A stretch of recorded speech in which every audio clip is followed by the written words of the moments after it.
हरे कृष्ण कृष्ण कृष्ण हरे हरे, हरे राम राम राम हरे हरे। हरे कृष्ण। ओम ज्ञानतिमिरान्धस्य ज्ञानाञ्जनशलाकया चक्षुरुन्मिलितं येन तस्मै श्रीगुरवे नमः। श्रीचैतन्यमनभीष्टं स्थापितं येन भूतले स्वयं रूपः कदा मह्यं ददाति स पदान्तिकं। वन्देऽहं श्रीगुरु श्रीयुतपदकमलं श्रीगुरुन् वैष्णवांश्च श्रीरूपं सग्रजातं सहगण रघुनाथान्वितं त्वं सजीवं साद्वैतं सवधूतं परिजनसहितं कृष्णचैतन्यदेवं श्रीराधाकृष्णपादान् सहगण ललिता श्रीविशाखान्वितांश्च। नमो विष्णुपादाय कृष्णपृष्ठाय भूतले श्रीमते भक्तिवेदान्तस्वामिनिति नामिने। नमस्ते सरस्वती देवे गौरवाणी प्रचारिणे निर्विशेषशून्यवादी पाश्चात्यदेशतारिणे। नमो महावदन्नाय कृष्णप्रेमप्रदायते कृष्णाय कृष्णचैतन्यनाम्ने गौरतिसे नमः। नित्यानन्द नमस्तुभ्यं प्रेमानन्दप्रदायिने कलोकल्मषनाशाय जह्नवापतये नमः। रामाय रामचन्द्राय रामभद्राय वेधसे रघुनाथाय नाथाय सीताय पतये नमः। हे कृष्ण करुणा सिंधु दीनबंधु जगतपते गोपेश गोपिकाकांत राधाकांत नमस्तुते। तप्त कांचन गौरांगी राधे वृंदावनेश्वरी विश्वभानुसुते देवी प्रणमामि हरिप्रिये। वृंदाई तुलसी देव्यै प्रियाय केशवस्य च विष्णुभक्तिप्रदे देवी सत्यवत्यै नमो नमः। वंशाकल्पतरुभ्यश्च कृपासिन्धुभ्यैव च पतितानां पावनेभ्यो वैष्णवेभ्यो नमो नमः। जय श्री कृष्ण चैतन्य प्रभु नित्यानंद श्री अद्वैत गदाधर शिवासादि गौर भक्तवृंद। हरे कृष्ण कृष्ण कृष्ण हरे हरे, हरे राम राम राम हरे हरे। हरे कृष्ण। तो हम लोग अभी सुबह रामनवमी की पुण्यतिथि के अवसर पर हम लोग मर्यादा पुरुषोत्तम भगवान श्री रामचंद्र के बारे में जीवन चरित्र और उनकी शिक्षाओं के बारे में श्रवण कर रहा हूँ। तो आगे हम लोग श्रवण किए हैं कि रामायण की रचना किस प्रकार हुई, किसने रामायण की रचना की, दस्यु रत्नाकर के वाल्मीकि मुनि के पूर्व जीवन, दस्यु रत्नाकर की रहस्य, किस प्रकार वह मुनि बने, वाल्मीकि मुनि बने, फिर वाल्मीकि मुनि किस प्रकार तामसा नदी के तट पर वाल्मीकि मुनि को किस प्रकार से रामायण लिखने की प्रेरणा प्रदान करते हैं स्वयं नारद जी और स्वयं ब्रह्मा जी। फिर वो रामायण की रचना करते हैं और रामायण की शिक्षा लवकुश को देते हैं और लवकुश उस रामायण शिक्षा को प्राप्त करके फिर उसी रामायण को गीत के रूप में वर्णन करते हैं। और वही लवकुश के द्वारा गाए हुए रामायण ही आज हमारे पास उपलब्ध है, जिसको आज जिस रामायण को लेकर आज संपूर्ण ब्रह्मांड, सिर्फ भारतवर्ष नहीं संपूर्ण विश्व उस रामायण के ऊपर रिसर्च कर रहे हैं। इस रामायण पुण्य ग्रंथ में 24,000 श्लोक है, जिसमें मर्यादा पुरुषोत्तम श्री रामचंद्र के जीवन चरित्र के बारे में वर्णन किया हुआ है। इस रामायण के रचयिता आदिकवि महर्षि वाल्मीकि थे। महर्षि वाल्मीकि आदिकवि के नाम से जानते हैं हम। इसमें भगवान श्री रामचंद्र के बहुत ही मधुर मधुर लीलाओं का वर्णन है और उसमें भगवान श्री रामचंद्र अपने लीलाओं के माध्यम से हमें, इस मानव जाति को विभिन्न प्रकार की शिक्षा प्रदान करके किए हैं।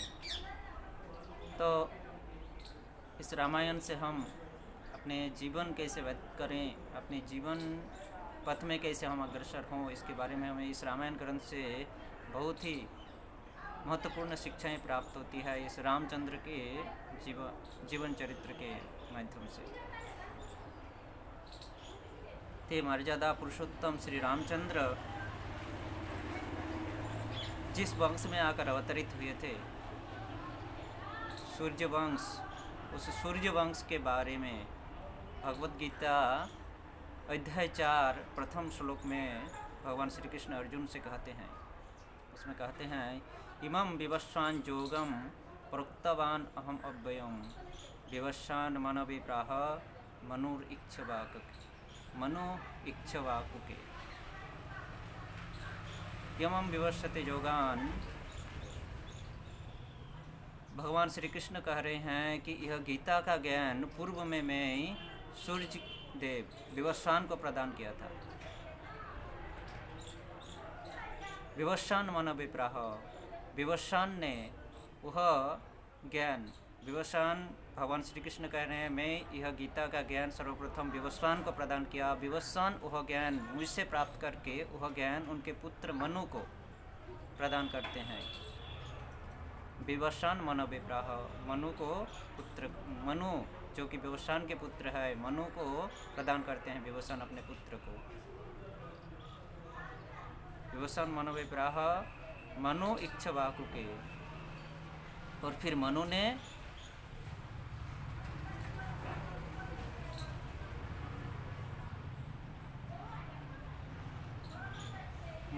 इक्ष्वाकु को प्रदान करते हैं। इस प्रकार से गुरु परंपरा के आधार पर यह गीता का ज्ञान जो कि है हमारे पास आकर पहुंचते हैं। इस परंपरा के आधार पर, इस प्रकार इसको परंपरा कहते हैं। विवस्वान अपने पुत्र मनु को प्रदान किए, भगवान श्री कृष्ण विवस्वान को प्रदान किए, विवस्वान मनु को प्रदान किए, और मनु ने इक्ष्वाकु को प्रदान किए। इस प्रकार से गुरु परंपरा की धारा के अनुसार यह गीता का ज्ञान हमारे पास आकर पहुंचते हैं। तो ये जो इसमें इक्ष्वाकु राजा का वर्णन किया गया है, इक्ष्वाकु के वंश में ही श्री रामचंद्र आकर जन्म ग्रहण करते हैं त्रेता युग में।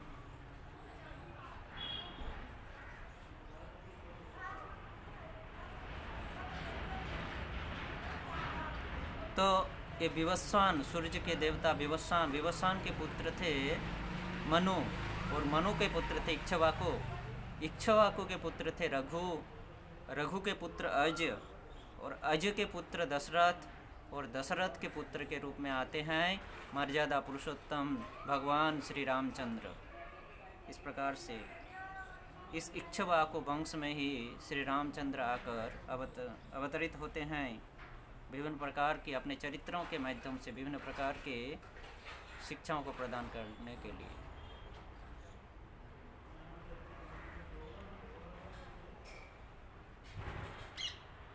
तो ये इक्ष्वाकु कुल में, इक्ष्वाकु के वंश में भगवान श्री रामचंद्र आकर जन्म ग्रहण किए थे, अवतरित हुए थे। इसलिए भगवान श्री रामचंद्र का एक दूसरा नाम है इक्ष्वाकु कुल तिलक। इक्ष्वाकु के कुल के जो तिलक है वो कौन है? भगवान श्री रामचंद्र। इस प्रकार से राम को इक्ष्वाकु कुल तिलक, इक्ष्वाकु कुल यानी वंश के तिलक के नाम से अभिहित किए जाते हैं। तो यह इक्ष्वाकु कुल सूर्य वंश के अंतर्गत आते हैं, इसलिए रामचंद्र को कहा जाता है कि रामचंद्र सूर्य वंश में आकर जन्म ग्रहण किए थे।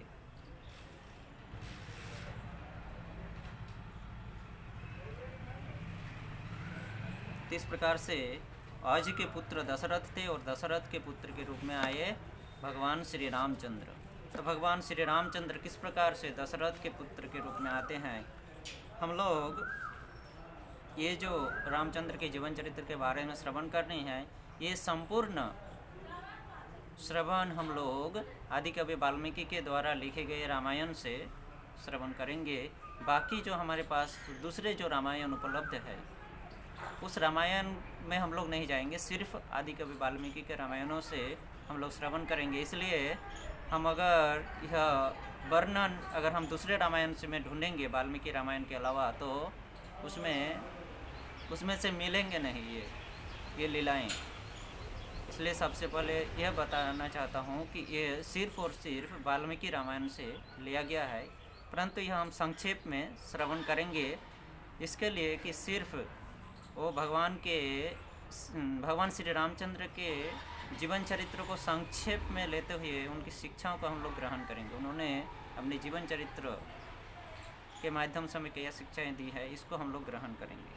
तो इसको हम लोग संक्षेप में श्रवण करते हुए जाएंगे। तो महाराज दशरथ के पुत्र के रूप में आते हैं भगवान श्री रामचंद्र। तो रामचंद्र किस प्रकार से आविर्भूत होते हैं, इसका विस्तार से वर्णन वाल्मीकि मुनि किए हैं अपने रामायण में, जन्म लीला, राम जन्म लीला। ये 24,000 समन्वित ये रामायण 2 भागों में विभक्त है। पहला 6 भाग,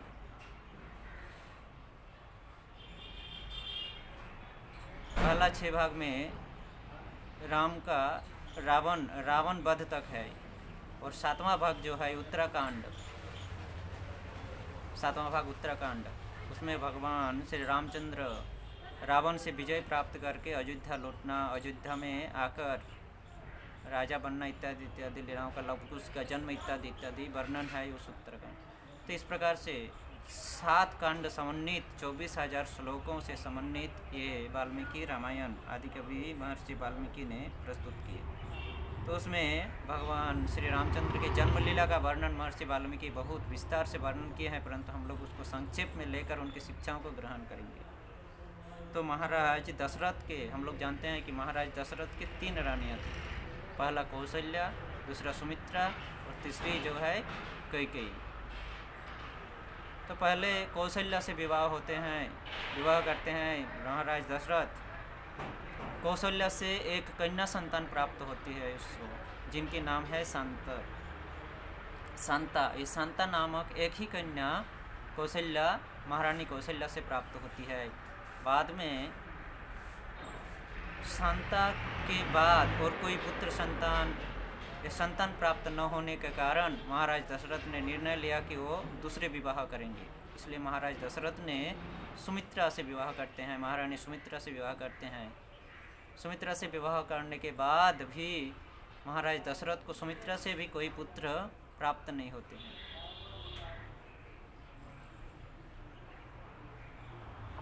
तो महाराज दशरथ ने फिर सोचे कि कौशल्या और सुमित्रा से कुछ पुत्र प्राप्त नहीं हुए, इसलिए उन्होंने सोचा कि मुझे और एक विवाह करना चाहिए।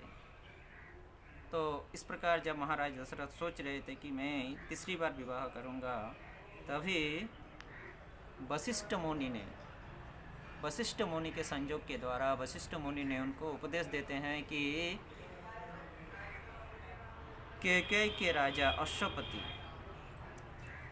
केकई देश के राजा अश्वपति की पुत्री जो बहुत परमा सुंदरी, अत्यंत सुंदरी है, कैकेयी, आप उनसे विवाह कीजिए।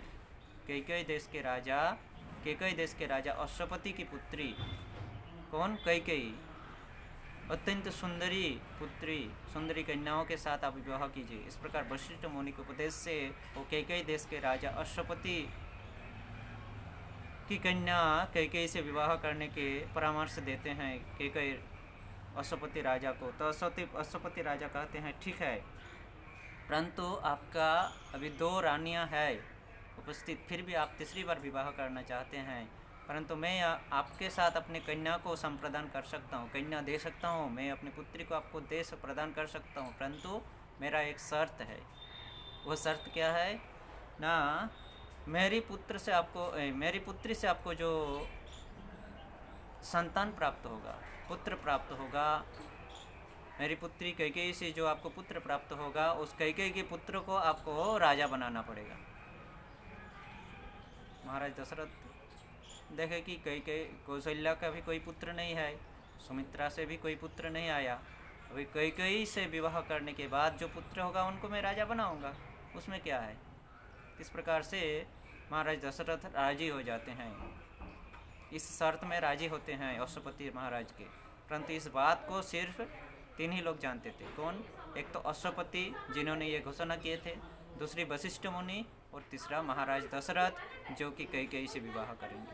इस प्रकार 3 ही व्यक्ति इस शर्त को जानते थे, दूसरा इसके अलावा और कोई नहीं जानते थे।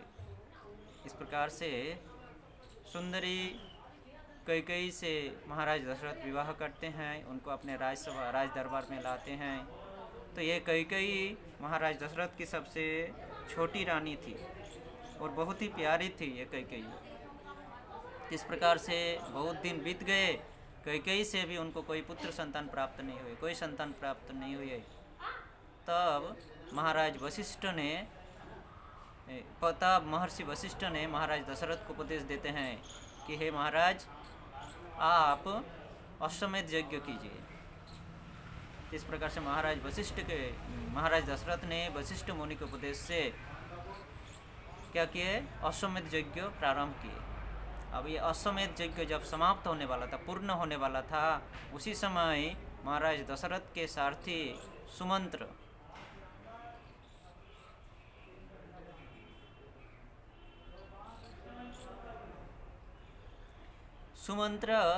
जब यह यज्ञ समाप्त ही होने वाला था, पूर्ण ही होने वाला था यह अश्वमेध यज्ञ, तभी सुमंत्र को एक बात की याद आ गई, पुरानी बात। महाराज दशरथ को कहते हैं हाथ जोड़कर सुमंत्र सारथी, हे महाराज, क्या आपको याद है उस पुरानी घटनाओं को? एक बार चतुष्कुमार के अन्यतम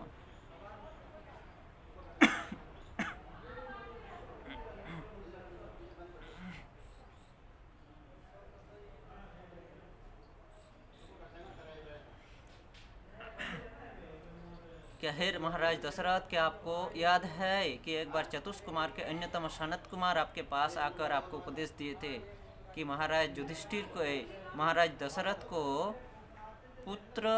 पुत्रेष्टि या पुत्र कामेष्टि यज्ञ संपादन के द्वारा ही उनको 4 पुत्र प्राप्त होगा।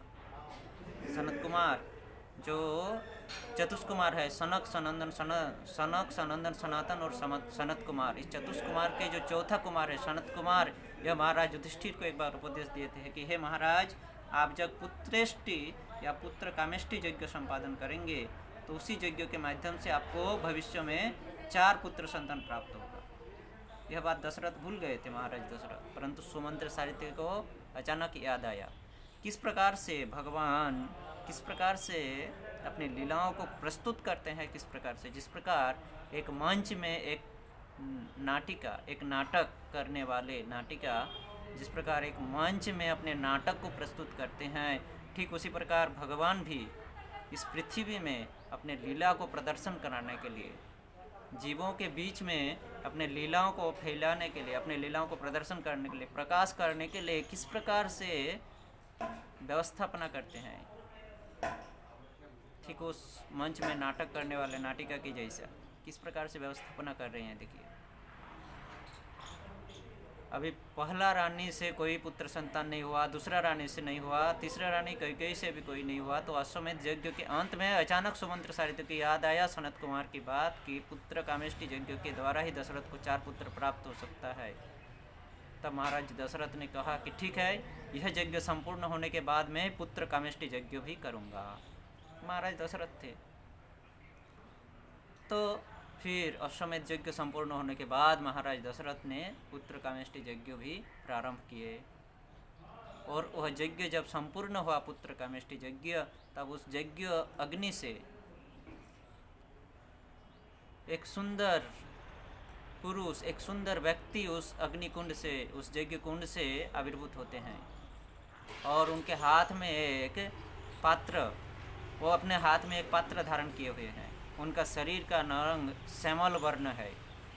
श्याम वर्ण के एक व्यक्ति उस यज्ञ कुंड से आविर्भूत होते हैं। वो अपने हाथ में एक पात्र रखे हुए हैं, और वह आविर्भूत होकर महाराज दशरथ को उन पात्र को देते हैं कि हे महाराज दशरथ, आप इस पात्र को लीजिए, ये खीर के पात्र को लीजिए, और आप अपनी 3 रानियों को इस खीर को बांट दीजिए, और इस खीर प्रसाद के माध्यम से वे लोग गर्भवती होगी, और उन लोगों के माध्यम से आपको 4 पुत्र प्राप्त होगा, 4 पुत्र संतान प्राप्त होगा।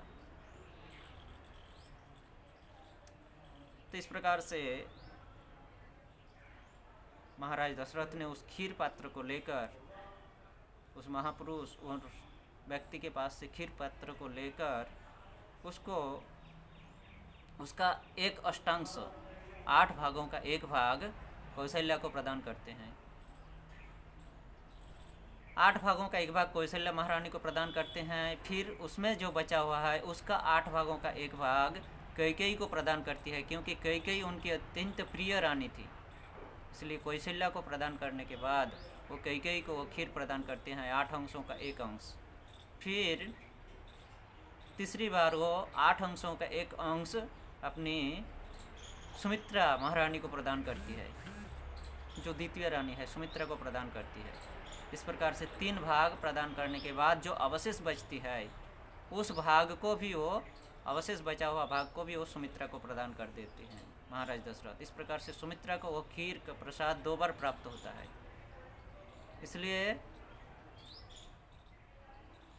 सुमित्रा रानी 2 बार उस प्रसाद को ग्रहण किए थे, इसलिए सुमित्रा महारानी से 2 पुत्र प्राप्त हुए थे, लक्ष्मण और शत्रुघ्न।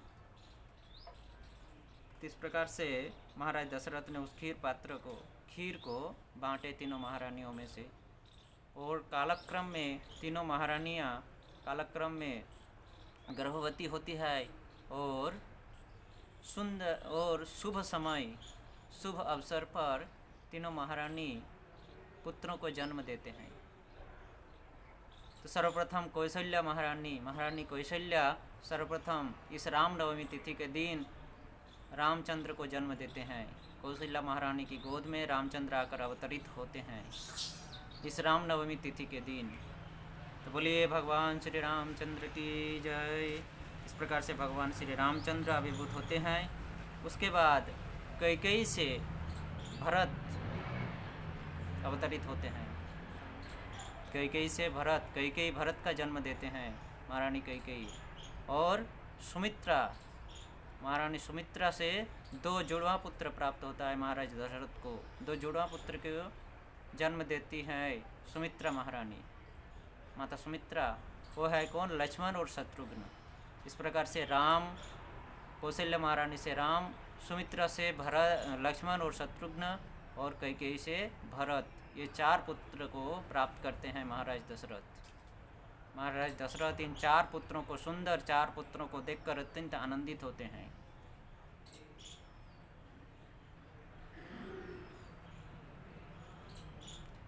तो उनमें से जो बड़े पुत्र थे, कौशल्या के पुत्र रामचंद्र, उनके शरीर का वर्ण इसमें वर्णन किए हैं वाल्मीकि मुनि। दुर्वा दलश्याम, दुर्वा यानी दुर्वा जो घास होती है, दुर्वा घास का रंग जैसा होता है दुर्वा दल, उस दुर्वा दल के जैसे भगवान श्री रामचंद्र का वर्णन, रामचंद्र के शरीर का वर्णन है। और क्या है? घन श्याम।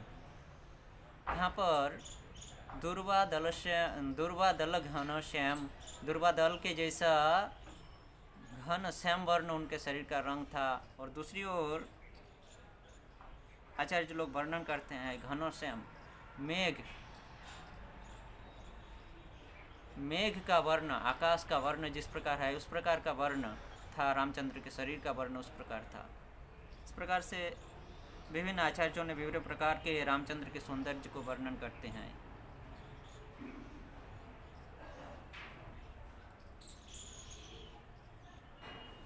इस प्रकार महाराज दशरथ से 4 पुत्र की प्राप्त, महाराज दशरथ को 4 पुत्र प्राप्त होते हैं, राम, भरत, लक्ष्मण और शत्रुघ्न।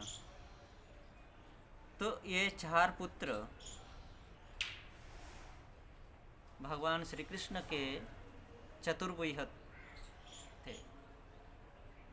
भगवान श्री कृष्ण के अंश से बलराम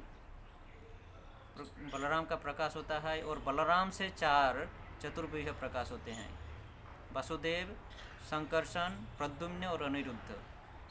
तो ये भगवान श्री रामचंद्र ये दशरथ के पुत्र के रूप में, 4 पुत्र के रूप में जो आए वे चतुर्भुज थे, वासुदेव, संकर्षण, अनिरुद्ध और प्रद्युम्न। वासुदेव यहाँ पर भगवान श्री रामचंद्र स्वयं वासुदेव थे। संकर्षण लक्ष्मण जी संकर्षण के अवतार थे श्री लक्ष्मण जी। और वासुदेव, संकर्षण, प्रद्युम्न थे, और अनिरुद्ध शत्रुघ्न थे, अनिरुद्ध। इस प्रकार से राम, लक्ष्मण, भरत और शत्रुघ्न, वासुदेव, संकर्षण, प्रद्युम्न और अनिरुद्ध। भरत प्रद्युम्न और अनिरुद्ध है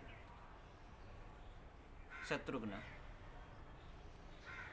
तो ये कौशल्या के पुत्र थे रामचंद्र, और कैकेयी के पुत्र थे भरत, और सुमित्रा के पुत्र थे लक्ष्मण और शत्रुघ्न। परंतु लक्ष्मण का राम से ज़्यादा संबंध था, ज़्यादा घनिष्ठ संबंध था राम के साथ लक्ष्मण का, और भरत के साथ शत्रुघ्न का ज़्यादा घनिष्ठ संबंध था। इसीलिए सीरियल में जब बताते हैं दशरथ के 4 पुत्रों का नाम, तो कहते हैं राम, लक्ष्मण, भरत, शत्रुघ्न।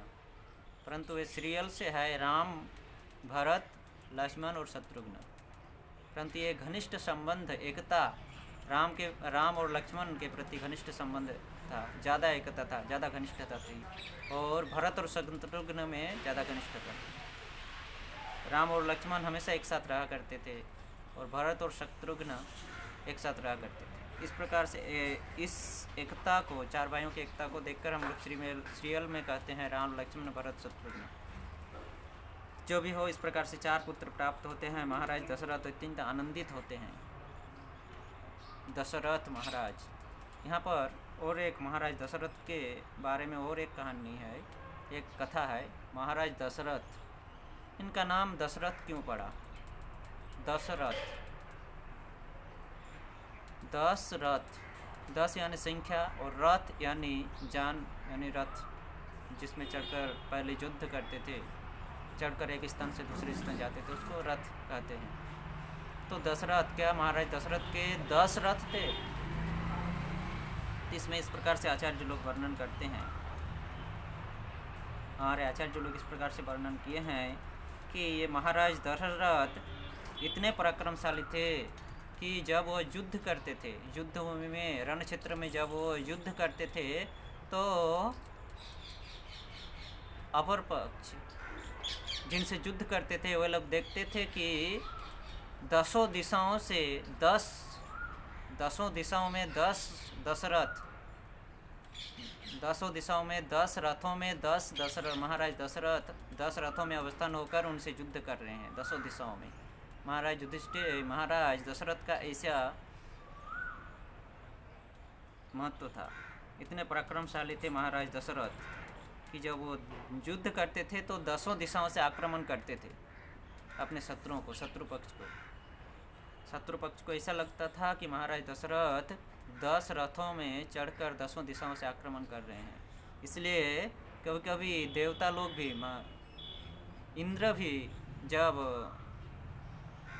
अपने शक्ति से परास्त हो जाते थे तो वो दशरथ के सामने आते थे, दशरथ से प्रार्थना करते थे कि हे महाराज दशरथ, आप हमें सहायता करिए। तब महाराज दशरथ देवलोक में भी जाते थे महाराज इंद्र की सहायता करने के लिए। तो महाराज दशरथ की वीरत्व की इतनी महिमा थी। तो ये दशरथ के 4 पुत्र के रूप में आते हैं, वसुदेव, संकर्षण, प्रद्युम्न और अनिरुद्ध। ये 4 पुत्र महाराज दशरथ के घर में तीनों रानियों की गोद में धीरे धीरे बड़े हो रहे हैं। सभी अयोध्यावासी बहुत आनंदित है इन चारों पुत्रों को। दशरथ के बहुत दिन के बाद उनको पुत्र प्राप्ति हुआ है, इसलिए संपूर्ण अयोध्यावासी बहुत आनंद अनुभव कर रहे हैं। इस प्रकार से धीरे धीरे चारों भाई महाराज दशरथ के घर में बड़े होते हैं।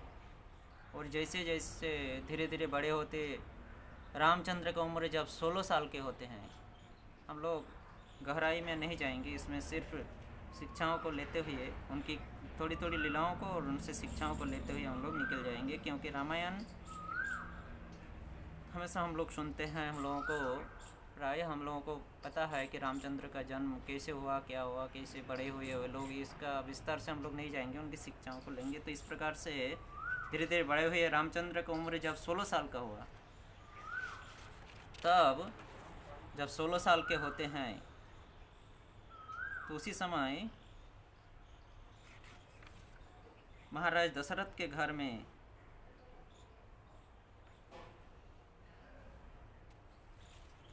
कौन आते हैं? विश्वामित्र मुनि।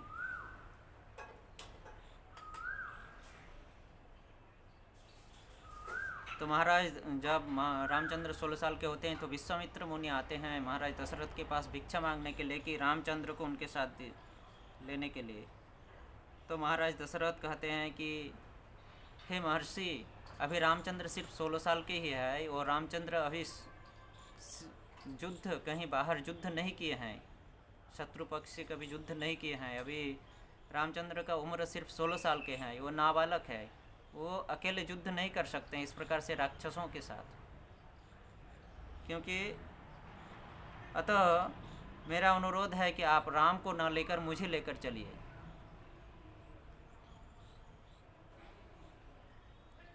तो महर्षि विश्वामित्र मुनि कहते हैं कि देखो दशरथ, अगर आपको लेके जाना होता, अगर आपको लेकर जाना होता तो मैं आकर आपको ही बोलता कि चलो मेरे साथ, परंतु मुझे राम का ज़रूरत है, मुझे राम ही चाहिए।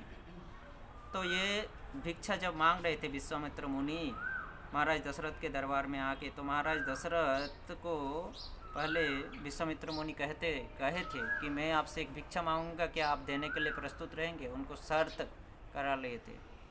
तो महाराज दशरथ कहे थे कि आप जो भिक्षा मांगेंगे मैं उसको देने के लिए प्रस्तुत हूँ।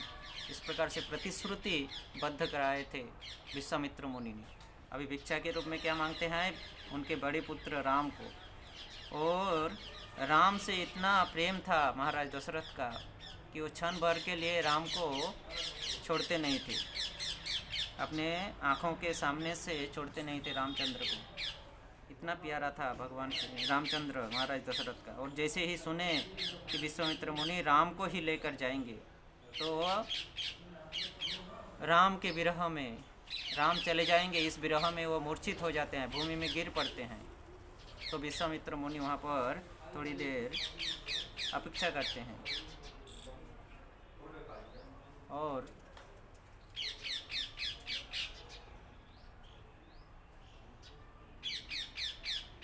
फिर कुछ देर के बाद जब महाराज दशरथ को संज्ञा आती है, महाराज दशरथ जब होश में आते हैं, तो विश्वामित्र मुनि फिर से कहते हैं कि महाराज आप अपने पुत्र राम को दीजिए मेरे साथ, मैं उनको लेकर जाऊंगा, क्योंकि मैं यहाँ जब यज्ञ करता हूँ तो मेरा यज्ञ संपन्न नहीं होने देते हैं।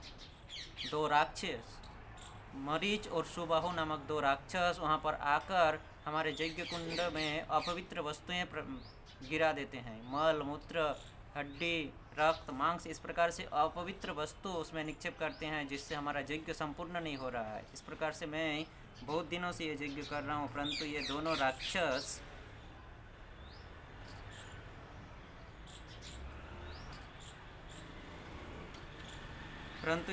राक्षस इस यज्ञ को संपन्न नहीं करने देते हैं। इस प्रकार से महाराज दशरथ बोले कि मैं राम को नहीं दे सकता हूँ, आप मुझे लेकर चलो, मैं जा सकता हूँ, परंतु राम को नहीं। तब विश्वामित्र मुनि अत्यंत क्रोधित होते हैं कि ठीक है, आपने प्रतिश्रुति दिए थे कि मैं, आप जो भिक्षा मांगेंगे मैं वही देने के लिए प्रस्तुत हूँ, परंतु आप अपने प्रतिश्रुति आप खुद ही भंग कर रहे हैं। इसीलिए ठीक है, मुझे राम ही चाहिए, मैं राम के अलावा और किसी को नहीं लूँगा, इसके लिए मैं चलता हूँ, आपको भिक्षा देने का ज़रूरत नहीं है। इसी प्रकार क्रोधित होकर विश्वामित्र मुनि वहाँ से जाने लगे। तब महाराज दशरथ देखे कि हमारे दरबार से एक ब्राह्मण, एक मुनि, महान ऋषि अगर इस प्रकार से क्रोधित होकर लौट जाएंगे तो इस राज्य में अमंगल हो सकता है। सिर्फ मेरा नहीं, ये हमारे राज्य में अमंगल हो सकता है। इसलिए उन्होंने महर्षि विश्वामित्र मुनि के चरणों में प्रार्थना करने लगे। तब महर्षि वशिष्ठ ने दशरथ को समझाते हैं कि देखो, विश्वामित्र मुनि अगर चाहते तो मरीच और सुबाहु को वो खुद ही मार सकते थे, परंतु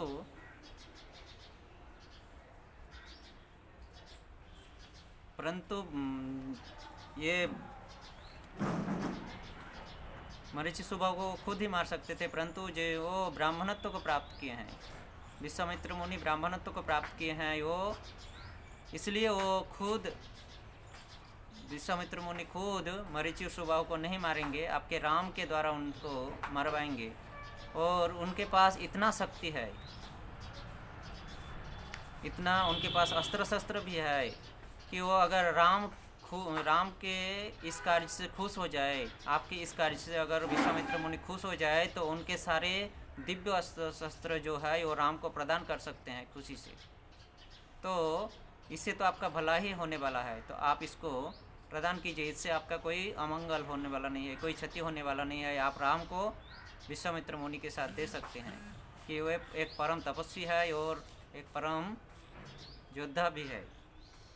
परंतु वह ब्राह्मणत्व ग्रहण किए हैं, इसलिए वो अभी युद्ध नहीं करना चाहते हैं।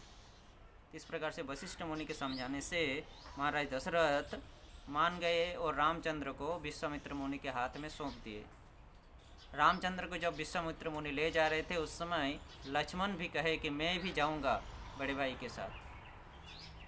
राम और लक्ष्मण हमेशा एक साथ रहते थे। इस प्रकार से राम और लक्ष्मण दोनों विश्वामित्र मुनि के साथ चलते हैं जंगल में, और विश्वामित्र मुनि इन दोनों भाइयों को लेकर सरजू नदी को पार करके गंगा नदी के तट में आकर, गंगा नदी के तट में जब आते हैं तो वहाँ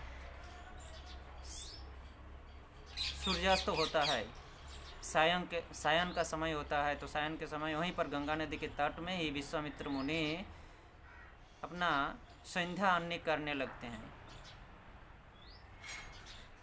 तो संध्या अन्य करने से पहले उस तपोवन के बारे में, उस गंगा नदी के तट के वनों के बारे में राम और लक्ष्मण को समझाते हैं कि देखो यहाँ पर अभी हम लोगों का रात हुआ है, आज रात हम लोगों को यहीं पर गुजारना पड़ेगा, व्यतीत करना पड़ेगा, फिर हम लोग दूसरे दिन सुबह यहाँ से रवाना होंगे। इस प्रकार से विश्वामित्र मुनि कहे कि यह ताड़का नामक एक राक्षसी का जगह है, यह जंगल जो है ताड़का नामक राक्षसी के तत्वावधान में है। कभी भी वो राक्षसी, वो क्रूर राक्षसी कभी भी आकर हमला कर सकती है। तो हम तुम दोनों को एक मंत्र, दिव्य मंत्र प्रदान करता हूँ जिसके द्वारा तुम लोग निद्रा को जय कर पाओगे। इस प्रकार से एक मंत्र, दिव्य मंत्र विश्वामित्र मुनि ने राम और लक्ष्मण को प्रदान किए, निद्रा जय करने वाले मंत्र को। तो यहाँ पर हम देखते हैं कि भगवान श्री रामचंद्र जो कि मर्यादा पुरुषोत्तम है, वही भगवान श्री रामचंद्र और संघर्षण के अवतार लक्ष्मण जी को विश्वामित्र मुनि क्या कर रहे हैं, मंत्र प्रदान कर रहे हैं, वो भी निद्रा जय करने वाला मंत्र जो अजेय है, जो विश्व ब्रह्मांड को जय करते हैं, उसको आज विश्वामित्र मुनि मंत्र प्रदान कर रहे हैं निद्रा जय करने का। इस प्रकार की लीलाएं हैं भगवान की। इससे हमें यह शिक्षा मिलता है कि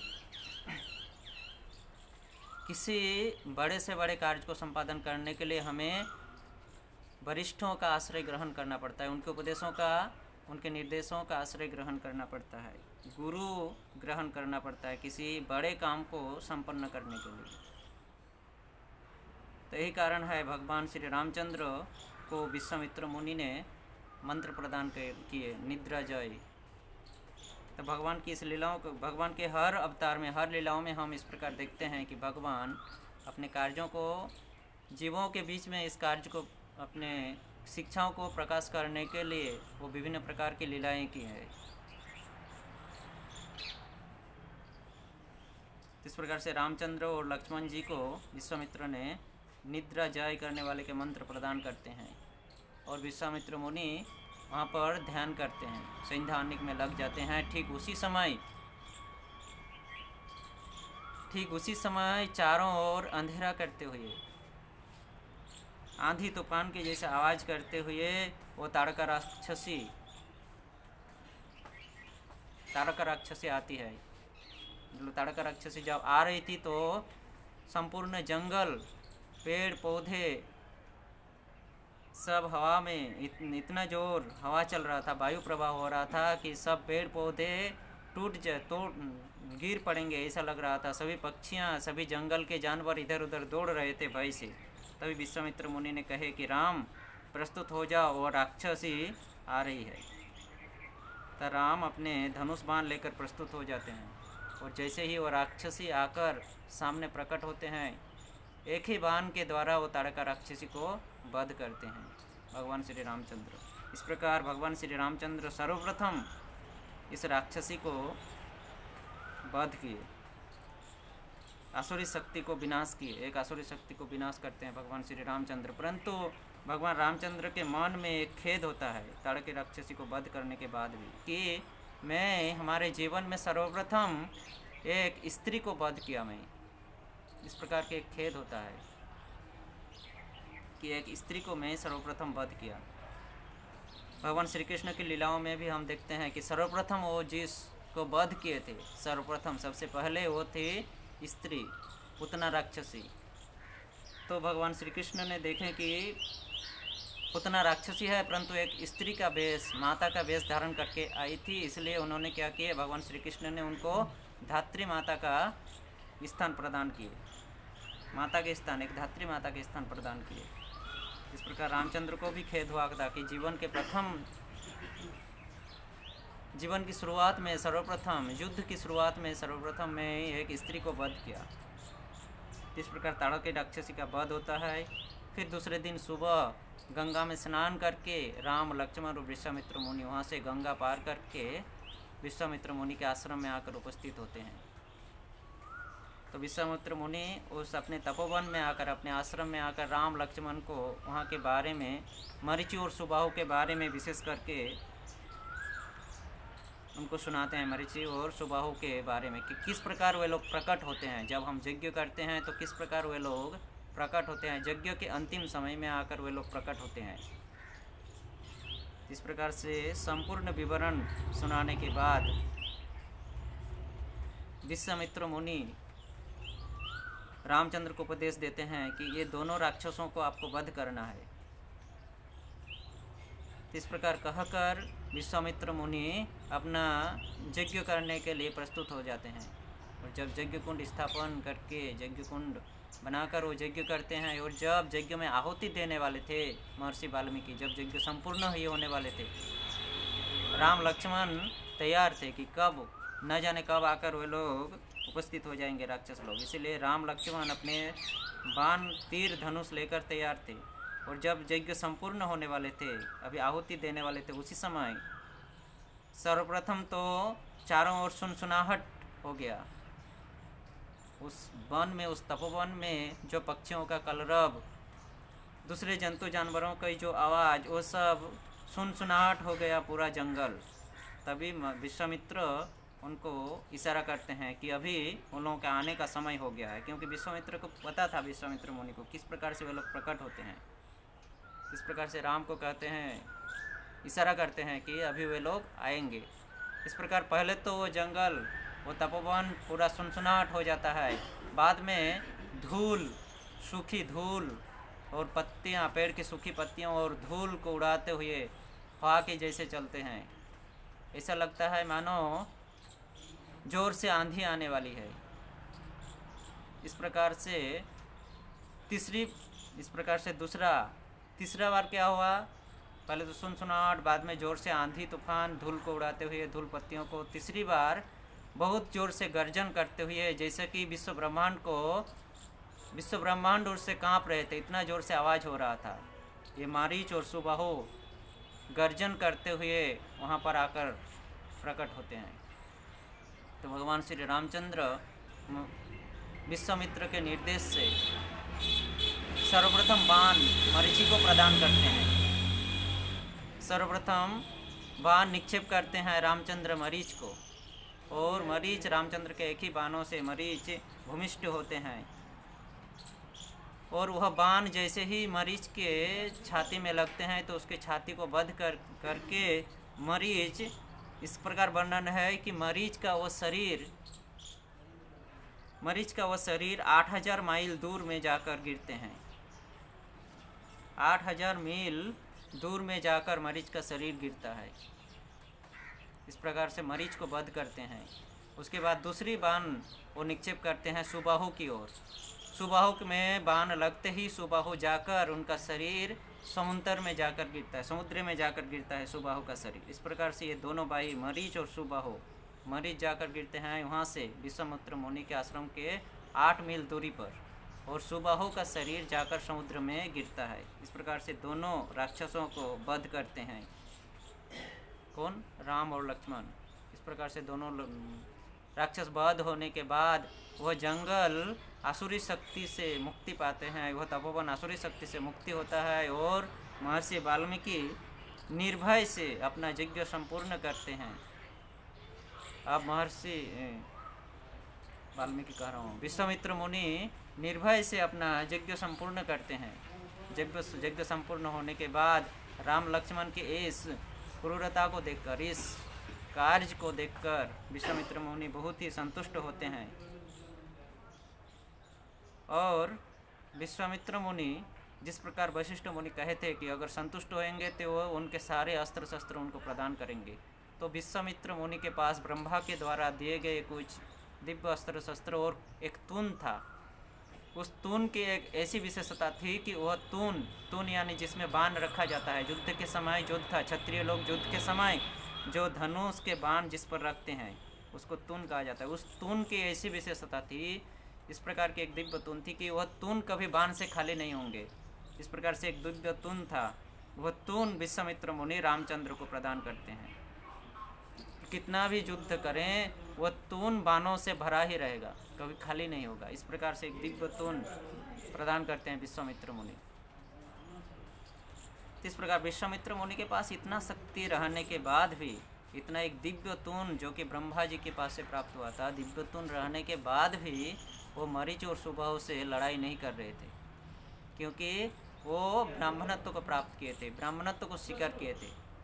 ब्राह्मण किसी को वध नहीं करते हैं, इसलिए इस ब्राह्मणत्व को दिखाने के लिए विश्वामित्र मुनि ने क्या किए, राम और लक्ष्मण के सहारा लिए महाराज दशरथ से जाकर भिक्षा प्रार्थना किए, क्योंकि ये लोग भगवान श्री रामचंद्र और लक्ष्मण क्षत्रिय कुल में, क्षत्रिय वंश में आकर जन्म ग्रहण किए थे, इसलिए क्षत्रियों का काम है युद्ध करना।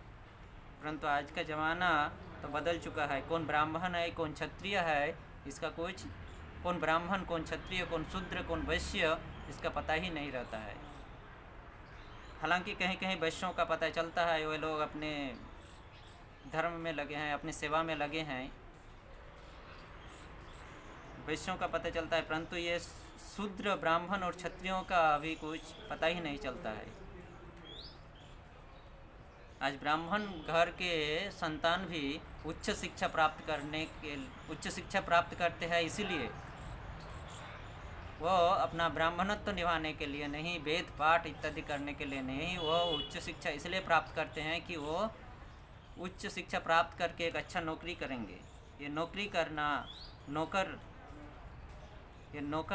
करना एक शूद्र का काम है, ये शूद्र लोगों का काम है नौकरी करना। तो ये ब्राह्मण भी उच्च शिक्षा आज प्राप्त कर रहे हैं, किसके लिए, नौकरी करने के लिए। इस प्रकार से इस लालच से, नौकरी के लालच से आजकल ब्राह्मण भी शूद्र बन चुके हैं। इसको हमारे श्रील प्रभुपाद बहुत अच्छे से समझाते हैं।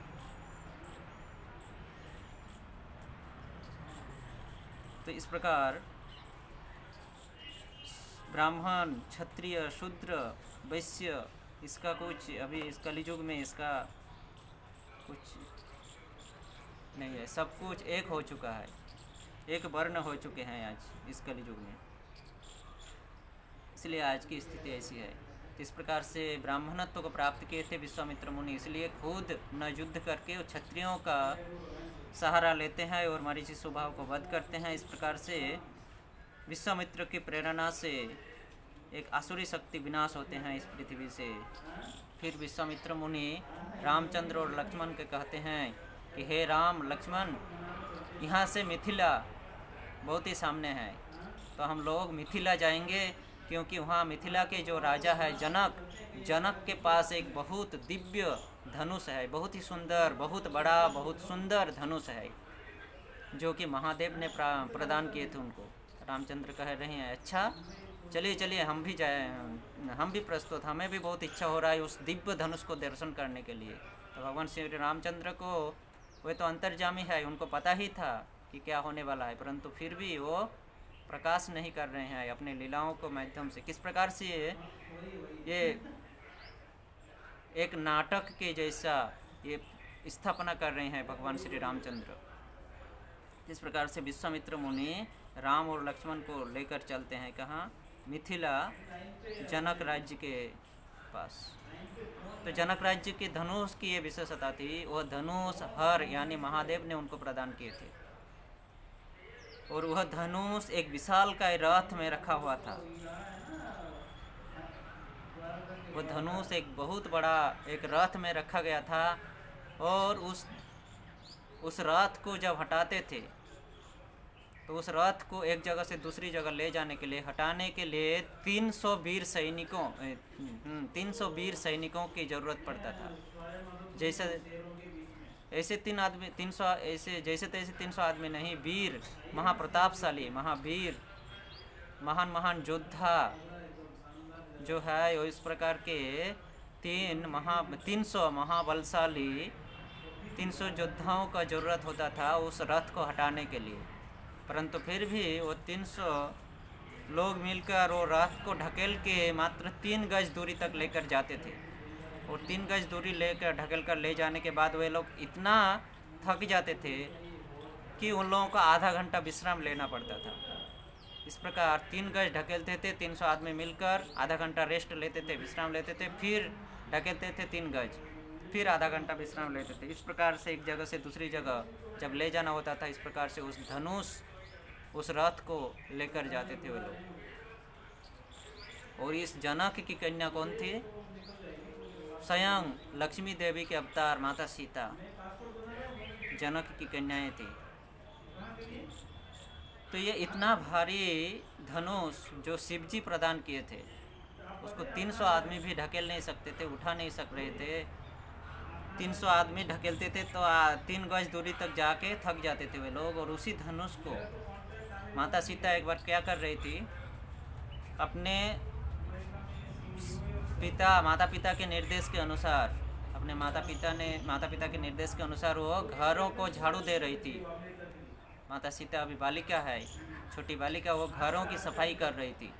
वो सभी कमरों को साफ करते हुए, झाड़ू मारते हुए माता सीता उस कमरे में पहुंचती है जहां पर वो रथ रखा हुआ है, धनुष आरोहित रथ रखा हुआ है। तो वो झाड़ू मारते मारते उनकी अचानक नज़र गई उस धनुष की ओर। तो वो देख रहे हैं धनुष के नीचे लग रहा है बहुत धूल जमा हुआ है। तो वो हाथ लगा कर देखते हैं, उसमें बहुत धूल है। तो उन्होंने सोचा इसको भी साफ़ करना चाहिए, इस रथ को भी साफ़ कर देना चाहिए। धनुष को उठाकर इसके नीचे को अच्छे से साफ़ करके फिर धनुष को रखना चाहिए, क्योंकि शिव जी के द्वारा प्रदान किया गया एक दिव्य धनुष है। इसलिए माता सीता ने क्या की, वो छोटी बालिका माता सीता, अभी 5-6 साल ही उम्र थी उसकी, उन्होंने बाएं हाथ से धनुष को उठाई और दाएं हाथ से झाड़ू मारकर उसको साफ़ की। फिर धनुष को उसमें यथास्थान में रख देती है। तो दूर से इस दृश्य को राजा जनक देखते हैं और वह सोचते हैं कि हमारे इतने बलशाली सैनिक है, योद्धा है इतने, वे लोग इस धनुष को एक साथ मिलकर उठा नहीं पाते हैं। 300 लोग लगते हैं इसको ढकेलने के लिए, फिर भी वे लोग थक जाते हैं। और अकेली यह 5 साल की पुत्री बालिका इसको बाएं हाथ से उठा ली और झाड़ू से साफ करके फिर से रख दी। तो वो सोचने लगे कि यह बालिका कौन हो सकती है जो शिव जी के इस धनुष को, दिव्य धनुष को उठाई। तो जनक सोचने लगे कि ये कोई साधारण बालिका नहीं है, मुझे लग रहा है यह। तो इस बात को महाराज जनक ने क्या किया, अपने जो राज पुरोहित थे, राज पंडित थे, राज दरबार में उस समय पंडित हुआ करते थे, तो राज पंडितों के सामने इस बातों को रखे कि इस प्रकार की बात है। तो राज पंडित कहे कि ये कोई साधारण बालिका नहीं है, हम लोगों को लग रहा है ये कोई साधारण बालिका नहीं है। इस प्रकार से राज पंडित कहे कोई साधारण बालिका नहीं है, चलो ठीक है। इस प्रकार से और कुछ दिन बीतते हैं। एक दिन क्या कर रही है माता सीता, अपने सारे सखियों के साथ, अपने सारी बहनों के साथ, महाराज जनक के भाई के भी 3 और पुत्री थी, मंडपी, सुतकीर्ति और उर्मिला। तो ये मंडपी, सुतकीर्ति और उर्मिला तीनों बहन माता सीता और बहुत सारी सखियाँ एक साथ महाराज जनक के बगीचे में फूल तोड़ रही थी। तो एक वृक्ष में, एक पेड़ में बहुत ही सुंदर, बहुत मनोरम फूल खिला हुआ था। उस फूल को माता सीता की इच्छा थी कि उस फूल को वो खुद ही अपने हाथों से तोड़ेगी, परंतु उसकी डाली, उस वृक्ष की डाली जो थी बहुत ऊंची थी। किस प्रकार की लीलाएं देखिए भगवान की। वो वृक्ष की डाली जो थी बहुत ऊंची थी, माता सीता के हाथ नहीं पहुंच पा रही थी। वो छलांग लगा रही थी, परंतु उसके पत्तों को छू रही थी माता सीता, फिर नीचे आ जाती थी, फिर छलांग लगाती थी, उसके पत्तों तक हाथ जाती थी, पर न तो उस डाली को पकड़ पाती थी न फूल को। तो इस प्रकार से कई बार प्रयास किए, परंतु प्रयास सफल नहीं हुए। तो माता सीता को अचानक याद आया उस हरधनु, उस शिव जी के द्वारा प्रदान किए गए धनुष के प्रति। वो दौड़ती हुई, बगीचा से दौड़ती हुई उस कमरे में गई और उस हरधनु को उठा कर लाई और उठाकर ला के उस डाली को नीचे करते हैं उस हरधनुष से और उस फूल को तोड़ते हैं। एक हाथ से उस धनुष को लगाकर नीचे करते हैं डाली को और एक हाथ से फूल को तोड़ती है। तो इसको देखकर महाराज जनक और आश्चर्यचकित हो गए। तो फूल को लेने के बाद माता सीता फिर से धनुष को ले जाकर यथास्थान में रख देती है। तो राजसभा में इस बार भी वो इस बात को रखते हैं। तो सारे पंडित विचार कर कहते हैं कि हे महाराज जनक, हम लोगों का विचार है कि आपके घर में ये कोई साधारण बालिका नहीं है, साधारण कन्या नहीं है, ये आपके घर में जो है ये स्वयं लक्ष्मी जी के अवतार है। महाराज जनक आश्चर्यचकित हो जाते हैं कि लक्ष्मी जी, अगर ये लक्ष्मी जी है तो इसके साथ कौन शादी करेगी, इनके साथ कौन विवाह करेगी,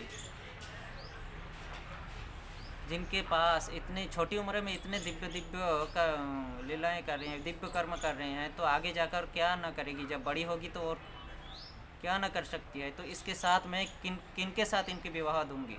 धीरे धीरे ये बालिका बड़ी हो रही है और जैसे जैसे बालिका बड़ी होती है पिता का चिंता होता है विवाह देने के लिए। तो इस प्रकार से जैसे जैसे माता सीता बड़ी हो रही थी, जनक की चिंता हो रही थी कि मेरी इस बालिका से कौन विवाह करेगा। तो इस प्रकार से पंडितों ने विचार किए, राज दरबारों के पंडितों ने, कि ये स्वयं लक्ष्मी देवी है। तब जनक ने कहा, आश्चर्यचकित और हुए कि अगर ये लक्ष्मी जी है तो इसका विवाह हम किससे देंगे। तब पंडित लोग विचार करते हैं कि जब लक्ष्मी जी यहाँ पर आए हैं तो स्वयं नारायण भी आए होंगे।